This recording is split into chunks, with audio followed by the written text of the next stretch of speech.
The Comancheros are not the only enforcers in the debt collection caper, but they depend totally on their reputation for putting the dead into deadline. The creditors had heavies on hand to demand the return of their money, plus some extra for expenses. The conversation was a bit one-sided. The bad guys told our entrepreneur that if he touched his phone, his fingers would be cut off. I'm Andrew Rule, this is Life and Crimes. You can call it protection or you can call it debt collection. You can call it loan sharking. These are all variations on what the law calls extortion. Demanding payment with threats is nearly as old as crime itself. You could call it the second oldest profession, which is why brothels and massage parlours have traditionally been stood over, or air quotes, protected by one reptile to stop some other reptile from robbing them. Chopper Read spelled it out years ago. He said, why would you rob banks or sell drugs when you can simply rob the drug dealers? They can't holler for the police and they can't take you to the small claims tribunal or to the civil courts. So they're the perfect target. And in fact, crooks like Chopper and others who were known in those days as toe cutters or headhunters, that's what they did. They preyed on other crooks. And they saw it in their own twisted way as sort of being a victimless crime, that they were standing over people who were exploiting the vulnerable. This is the same sort of excuse that bent police would often use. They said, I don't get into bed with crooks. I don't help crooks do what they do, but I rob them. I tax them. They use the word tax. And that is one of the key concepts when it comes to what is happening in Melbourne right now. This is directly involved with the wars in and on our streets, the tobacco war and now the bar war, and a few allied actions. So what I propose to do is tell some stories about the various forms of extortion and how it's connected to what's going on in Melbourne now. Here's the first one. When debt is mixed with drugs, one mistake is dangerous and two can be deadly. There's an entrepreneur around town, or there was. We will call him Evan, not his real name. He should have known that he shouldn't mix up being a businessman, being an entrepreneur, a developer, with using copious amounts of drugs and running up debts to do so. But he got a cocksure attitude because he'd had a few wins in business, and that meant that he was blind to the things that could go wrong. And what went wrong was during the COVID pandemic, his business activities were aborted. His rapid rise in property development nosedived, and recreational drugs warped his judgment, just as the economy stagnated, not a great double. Now, this bloke had raised thousands of dollars of investors' money, but he'd developed rockstar delusions, and instead of developing property, he blew most of the money on drugs. So the development that he'd promised his investors fell away and the cash was gone. But these investors weren't the sort who sent lawyers' letters, possibly because the source of their funds was vague, especially to the tax office. And our suddenly nervous entrepreneur was summoned to a meeting, air quotes again, in a South Bank apartment, not far from where we're recording this podcast. It didn't go well for our property man. The creditors had heavies on hand to demand the return of their money, plus some extra for expenses. The conversation was a bit one-sided. The bad guys told our entrepreneur that if he touched his phone, his fingers would be cut off. That meant he didn't want to touch his phone. Then they said he owed them a nice round figure, $1.1 million. I'm not sure how they arrived at that, but there must be a logic to it. Possibly $1 million plus 10% GST for them.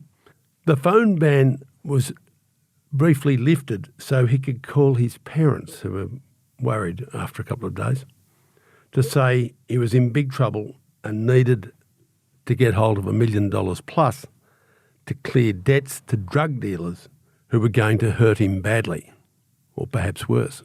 The worried family sent $30,000 to their son's captors. This didn't buy his freedom or lessen his fear, but it's just possible the gesture kept him alive.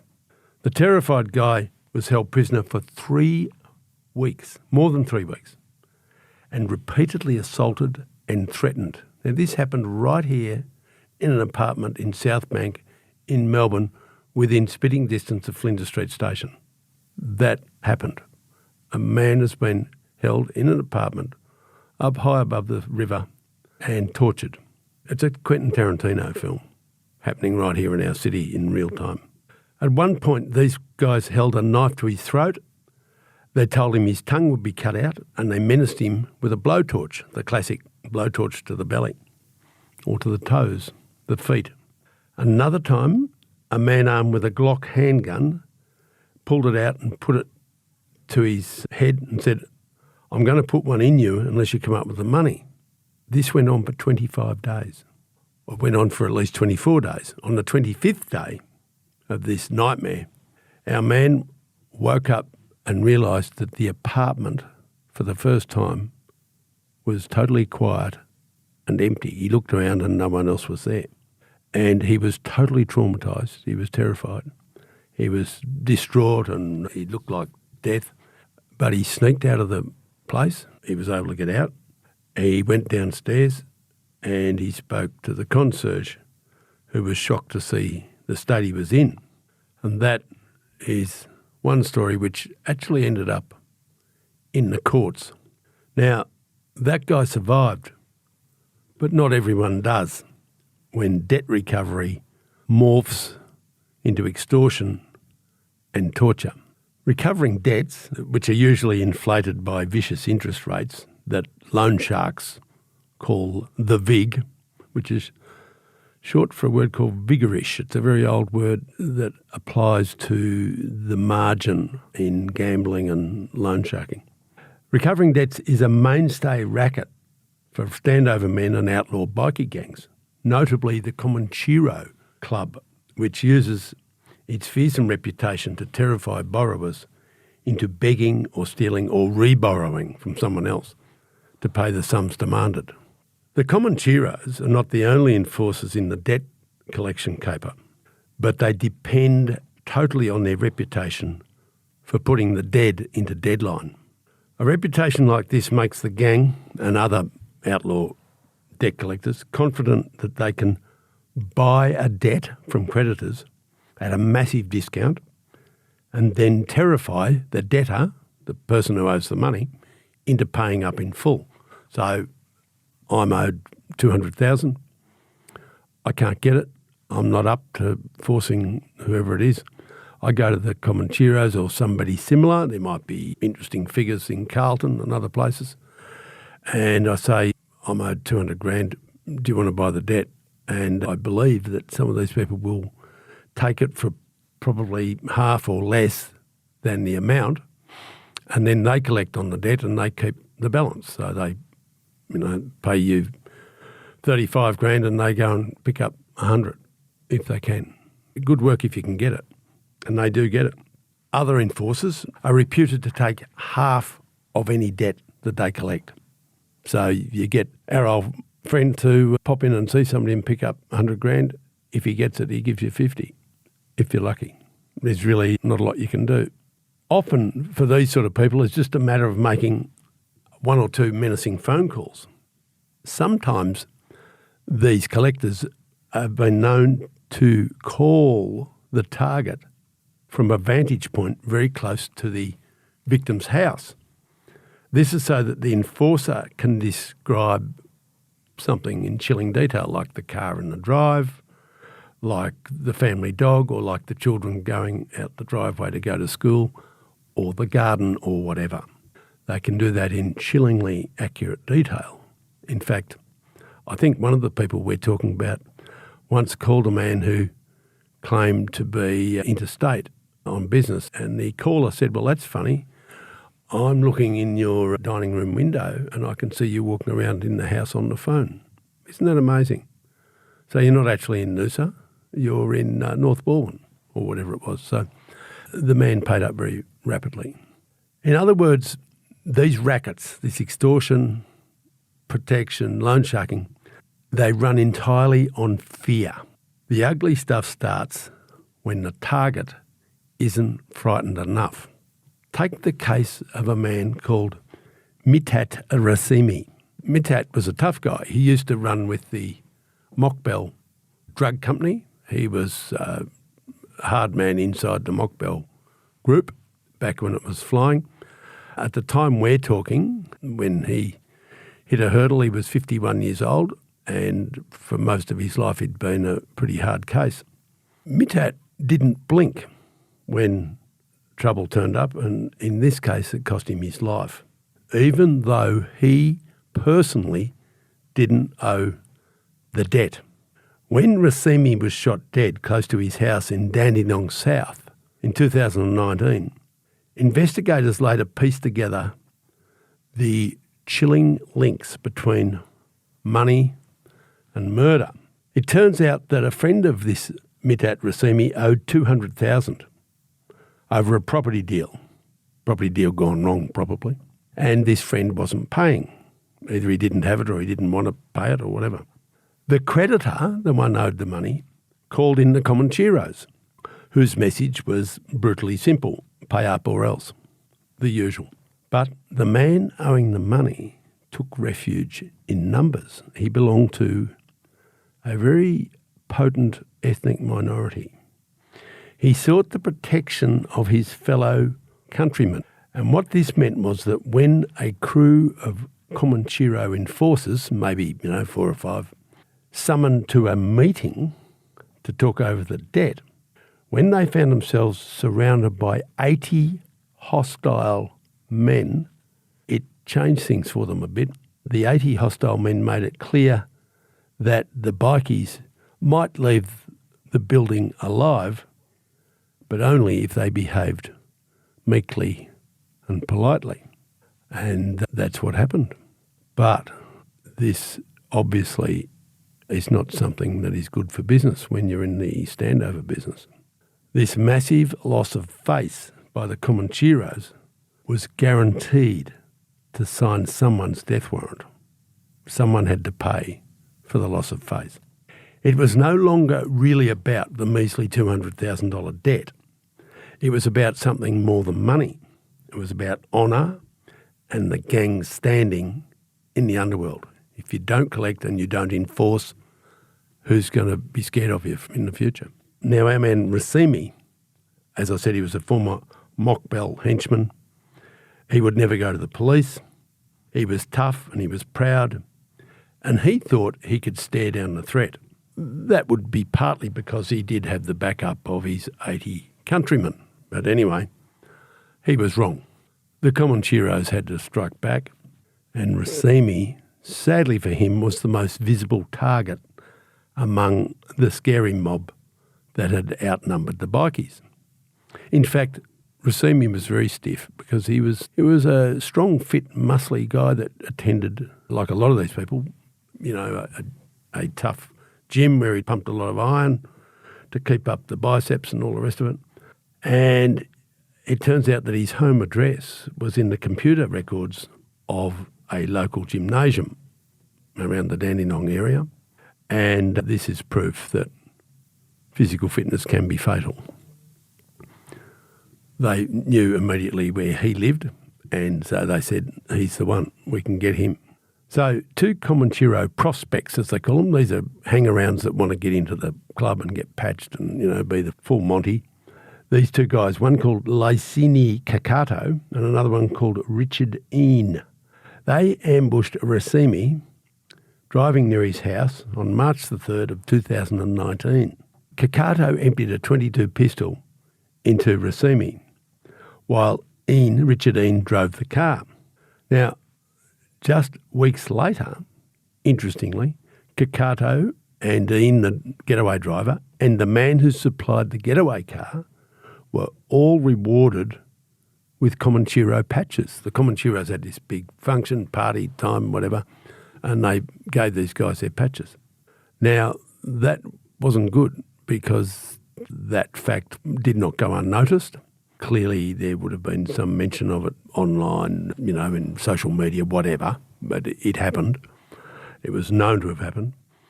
And this is very stiff for the man who supplied the car because he also was sentenced to 28 years with no remissions for murder because he'd supplied the car.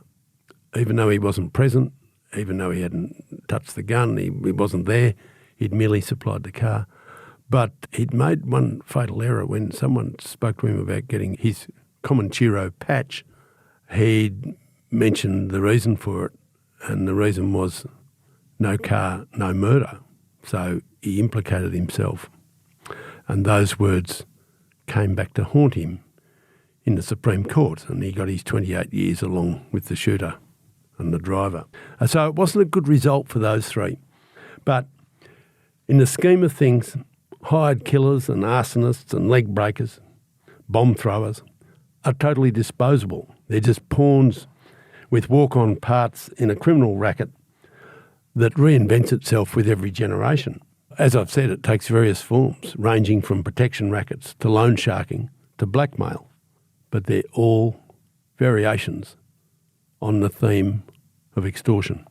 I've already said that this sort of thing is as old as crime itself, but that is cold comfort for Victorians in 2026 faced with organised criminal extortion generating the frightening crime wave sweeping our state. Since the tobacco war started in March 2023, now that's just 3 years ago really, but it seems as if it's been going forever, more than 200 premises, mostly in Melbourne and outer suburbs, the odd country town, have been firebombed. This year, of course, the battleground has extended to bar wars with a string of licensed premises under attack. Firebombing plus the odd shooting. Now, both these wars are branches of the same racket, as are similar attacks on ice cream shops and, more lately, just recently, certain gymnasiums. Now, many of these might be described as the sort of businesses where the takings can be pumped up with deposits from the cash economy. Now, that is a nice way of putting it, that black money can flow into the till and become grey money. And while we're not suggesting that everybody who runs every club or every shop or whatever is involved in that, that would be the perception of those who are trying to stand over them or, in fact, who are standing over them. Investigators, police, might be powerless, but they aren't clueless. They believe, with good reason, that the standover campaign that we've seen in Melbourne for the last 3 years has largely been orchestrated from the Middle East by the same absentee gangster boss, Kaz Hamad. Now, despite the fact that Kaz, as they call him, was arrested in Baghdad early this year and is being held in Iraq, his influence seems to linger, as do some of his followers. In fact, the long-distance extortion caper has been dubbed the Kaz tax, which is quite cute, unless you're a target of it. The inference is that any venue where contraband goods might be sold for big profits could be a target. Tobacco shops sell illicit tobacco cheaply in huge amounts. Some bars sell, or have sold, untaxed bootleg liquor. We've read all about it. It's cheap and nasty stuff that they're selling in plastic drums so that certain people in certain venues can put it into the bottles they're using to pour the mixed drinks, and instead of a mixed drink costing them $5, then selling it for 10, the mixed drink is costing them $1 and then they're selling it for 10, whatever. Many otherwise legitimate venues become compromised because whichever shadowy contractors run their security, that is, whoever runs the door, as they say, automatically control which dealers do or don't get in to sell drugs to their customers. So I might have a nightclub in the inner suburbs and I mightn't be a bad citizen, but I know that deep down inside, I know that there are people inside the building on Friday, Saturday nights or whatever who are going to be selling drugs to my punters. And I've got a fair idea that the security people on the door know who's who in the zoo, and they're letting in certain ones and not letting in others because they will be getting a cut of the action, and so on and so on. It would appear probably that everybody is getting some sort of rake-off from this sort of stuff in some way. The current rash of targeted arsons and drive-by shootings at bars and clubs looks very like a public softening up before a very private negotiation is made. Some investigators suspect that the easing in the number of attacks this month, that is June, is a sign that some businesses are paying to avoid further trouble. So it would appear that after an initial cloudburst of attacks on bars and clubs some weeks ago, the number of attacks is dropping. And why would that be? Well, it might be that some of them are now quietly paying up. It's not hard to see why. Enforced closure of a club or a pub or whatever to repair damage means a drastic and total loss of income for, a while. So any deal that avoids damage becomes, as the old mafia line goes, an offer too good to refuse. One difference between the current wave of extortions and past versions is in the way crooks embrace and exploit fresh technology. Again, there's nothing new in the crime, just in the way they communicate. I've said it before, nothing is more efficient than crime and corruption. They adapt instantly to new conditions, unlike governments and large companies. Before live radio broadcasts of horse racing began in the 1920s, betting on the horses hadn't changed much in centuries. Before these radio race calls, punters had to go to the track to see races run and to bet on the result. It was that simple. In 1918, you were a returned soldier with a pocket full of pay and you wanted to have a bet, you had to go to the races and have your bet. That all changed within a decade. As soon as there was a radio on every pub bar, betting could happen off the track. And so immediately illegal starting price bookmaking was born just in time to boom in the 1930s depression. Because we know that depressions are funny things, recessions and depressions, because while business drops and all that sort of stuff, people get increasingly desperate and they actually gamble more, many of them. Not everybody, but the sort of people who do gamble tend to gamble when things are tough. SP bookmakers, who could bribe police but hardly call on them for help, were natural targets for standover and protection rackets. Now, those bookies who couldn't handle themselves had to retain minders who could. They needed someone to stand up to the tough guys. Now, one of the toughest and most successful Melbourne SP bookies, was a fellow called Norm Kane, who's been dead a long time now. And he set up a profitable pitch in a lane behind the Royal Hotel in Gertrude Street in Fitzroy. He had the blessing of the publican. He said, I'll bet out the back and that will bring a lot of people in the pub to have a drink. And so the publican, a far-sighted woman, said, no worries. One Saturday, a notorious standover man, this is the former light heavyweight boxer Jack Twist, crossed the Yarra from where he operated in Port Melbourne. And his idea was he was going to visit the SP bookies around Fitzroy and maybe Carlton and stamp them. The word they used in those days was you would get stamped by a standover man. You'd get stamped for money, stood over. Jack Twist came into the Royal, into the pub, after the last race of the day, knowing that Norm Kane was in the bar with his day's takings, which would have probably been considerable. So he's probably had several hundred quid, pounds, a lot of money. The hard man, Jack Twist, put a handgun on the bar and he gave Kane the hard eye. Now, most people in Melbourne knew exactly who Twist was and were frightened of him, for good reason. But Norm Kane wasn't, or he appeared not to be.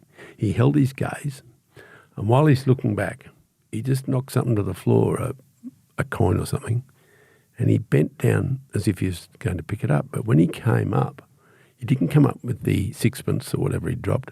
He came up with his own handgun. He had one strapped to his ankle. And he came up and said to Jack Twist, he said, "Don't miss." And that settled it. Jack Twist looked at him a bit longer and then picked up his gun and left the pub and didn't come back and stand over Norm Kane, because Norm Kane had the bottle to stand up to him, and he also had a gun, and he was probably going to be too much trouble. The standovers would always look for a softer target if they could. Now, as many listeners will know, Jack Twist later became notorious for shooting dead with a shotgun, fellow gunman Freddie the Frog Harrison at South Wharf in 1958, a crime notionally unsolved to this day. Never solved, but everyone knows who did it, Jack Twist. Now, Norm Kane is a figure from history now, but he was a rare example of a target who successfully stood up against standover. He was good at what he did, and he was tough as well.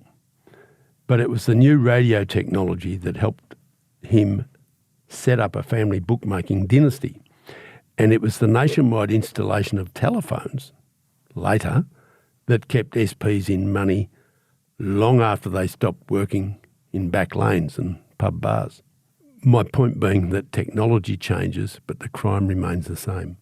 Another new wave of technology has provided the same magic trick for the ruthless crew behind the new wave of extortion crime in Victoria. The rise of the mobile telephone, the internet, satellites and encrypted messages has leapfrogged state and international borders so that savvy crooks can run criminal empires in Melbourne from overseas, almost with impunity.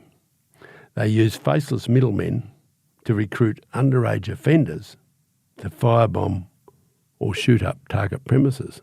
And of course, we all know that no matter what politicians say about adult time for adult crime, the reality very much is that if kids under 18, but especially, 15-year-olds, 16-year-olds, are recruited to do the dirty work for these gangsters, that those kids are willing to do it because they're young and stupid and they work cheaply, but also because the courts in reality will let them back on the streets with bail, and they will not get, 5 years, 8 years, 10 years inside for committing what are very serious crimes that have already killed people.